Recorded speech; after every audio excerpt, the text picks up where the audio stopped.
Desert dust feeds Amazon forests. Presented by Science at NASA.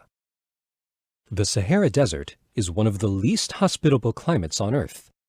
Its barren plateaus, rocky peaks, and shifting sands envelop the northern third of Africa, which sees very little rain, vegetation, and life. Meanwhile, across the Atlantic Ocean thrives the world's largest rainforest.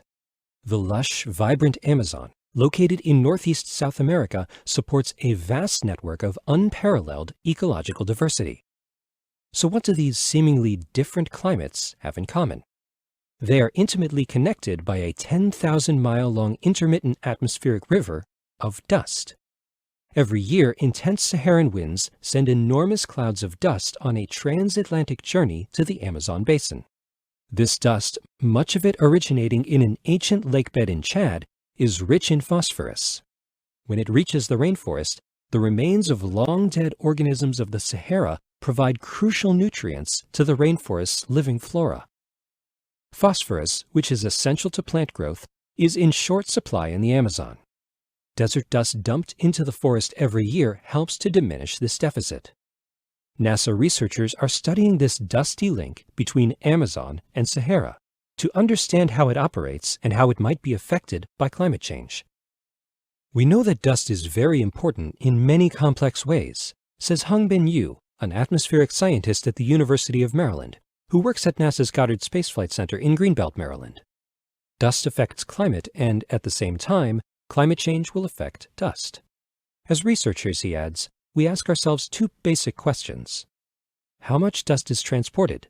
And how does climate change affect the amount of dust that travels across the Atlantic? Data from NASA's Calypso satellite, launched in 2006, may provide the answers. For the first time, Calypso has quantified the amount of dust that makes the transcontinental voyage, and the numbers are impressive. Of the 182 million tons, or nearly 700,000 semi-trucks worth of dust that leave the Sahara each year, 27.7 million tons, or 15% of the total, are scattered over the Amazon basin. Calypso, short for Cloud, Aerosol, LiDAR, and Infrared Pathfinder Satellite Observation, uses a laser rangefinder, or LiDAR, to scan Earth's atmosphere for the vertical distribution of dust and other aerosols. It regularly tracks the Sahara-Amazon dust plume. One of the things Calypso has revealed is the connection's variability, changing as much as 86% between 2007 and 2011. Why? The answer could lie in the Sahel, the long strip of semi-arid land on the southern border of the Sahara. Yu and his colleagues have found a possible connection between rainfall in the Sahel and the amount of dust transported over the Atlantic. When rainfall in the Sahel is higher, the volume of dust is lower.